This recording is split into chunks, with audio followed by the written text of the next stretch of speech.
जी हाँ दोस्तों, स्वागत है अपना प्यारा channel career maker by education. आज जिस टॉपिक को बताने वाले हैं वो दक्षिण भारत में है संगम वंश, जो सभी एग्जाम में हार्ड होता है लेकिन पढ़ना बहुत होता है। इसमें मेन मेन क्वेश्चन हम सब पढ़ेंगे। आप सब बताने के लिए तैयार हैं? ठीक है, बताइए संगम शब्द का अर्थ क्या होता है? परिषद अथवा गोष्ठी होता है।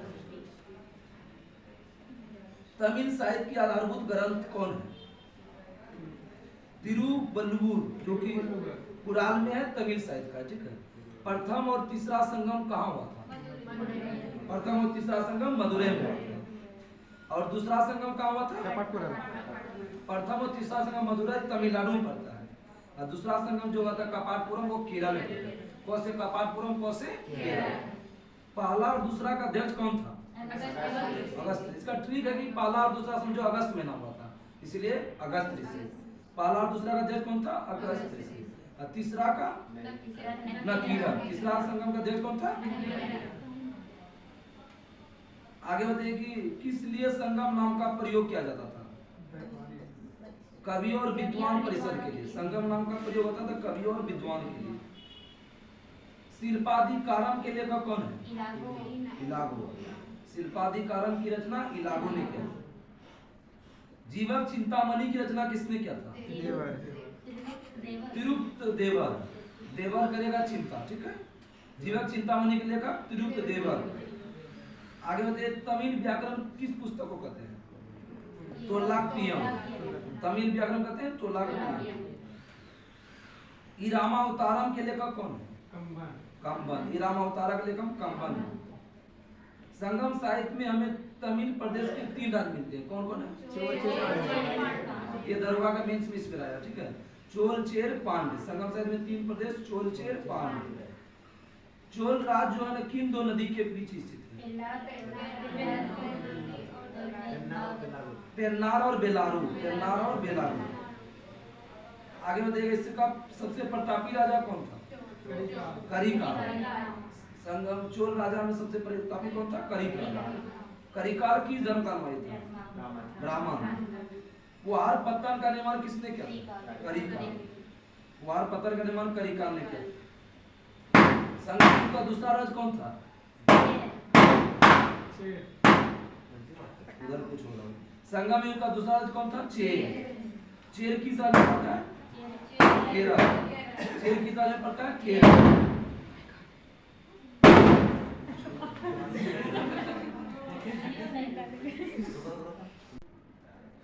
संगम युग का दूसरा राज्य कौन था? चेर। चेर कहाँ पड़ता है? केरल में। आगे बताइएगा। और तीसरा राज्य कौन था? पांड्य। तीसरा राज्य पांड्य था। पांड्य की राजधानी कहाँ? पांड्य की राजधानी मदुरै में। पांड्य राजाओं में सबसे शक्तिशाली कौन था? नेदुजेलियन। संगम युग में मंत्रियों को क्या कहा गया? अमात्यार। अरे मंत्री चोर होता है। संगम युग मंत्रियों को अमात्यार।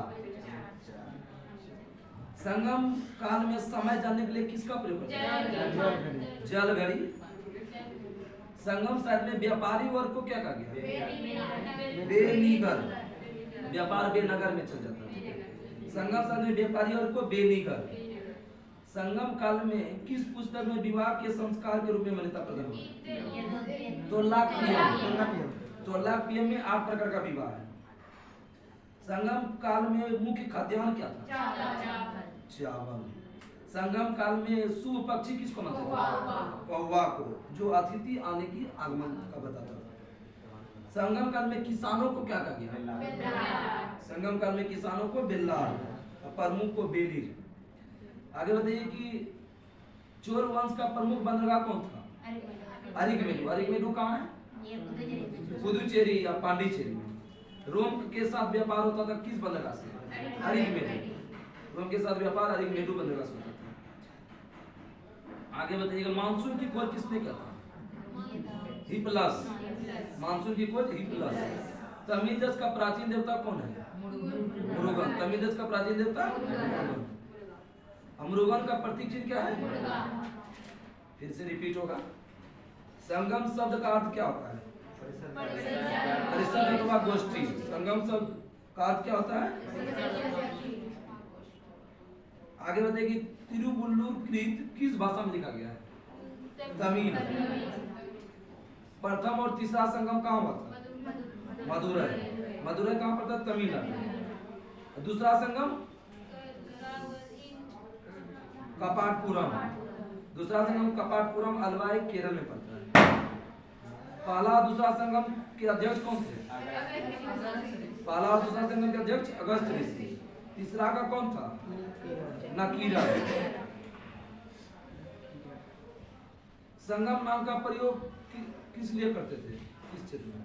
संगम नाम का कवि और विद्वान की परिषद के लिए। शिल्पाधिकारम की रचना किसने किया? शिल्पाधिकारम की रचना इलागो। जीवक चिंतामणि की रचना तिरुत्तक देवर। तमिल व्याकरण किस पुस्तक को कहते हैं? तोल्लाक। इरामावतारम के लेखक कौन है?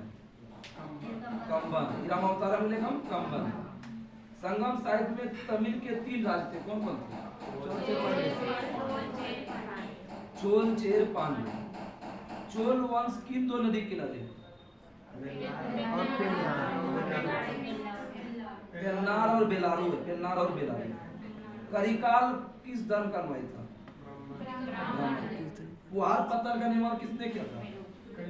करिकाल। पुहार पत्थर का निर्माण करिकाल। संगम युग का दूसरा राज कौन था? चेर कहाँ शासन करता था? केरल। संगम युग का तीसरा राज कौन था? पांड्य। कावेरी के दक्षिण में स्थित है। इसकी राजधानी कहाँ था? मदुरै। संगम युग मंत्रियों को क्या कहा गया? अमात्य। संगम युग मंत्रियों को अमात्य। संगम काल में समय जानने के लिए संगम साल में व्यापारी वर्ग को क्या कहा गया? बेनीगर। संगम साल में व्यापारी वर्ग को बेनीगर। संगम काल में विवाह के संस्कार कितने प्रकार? पुस्तक का नाम बताइए। विवाह करके क्या करता है? तलाक देता है। तोल का पीएम। संगम काल में मुख्य खाद्यान्न क्या था? आप सब खा के क्या है? संगम काल में लोग किस पक्षी को शुभ मानते थे? किसको बताता था? किसको आने का? संगम काल में किसानों को क्या कहा गया? बेल्लार। संगम काल में किसानों को बेल्लार। चोल वंश का प्रमुख बंदरगाह कौन था? अरिकमेली। चोल काल का प्रमुख बंदरगाह जो किस देश से व्यापार होता था? रोम के साथ व्यापार होता था। रोमन बस्ती खोज 1945 में हुआ था। मानसून की खोज बताइए। हिप्पलस। मानसून की खोज। तमिल देश का प्राचीन देवता मुरुगन का प्रतीक चिन्ह। ठीक, आपका जो है ना ये संगम वंश समाप्त हो चुका।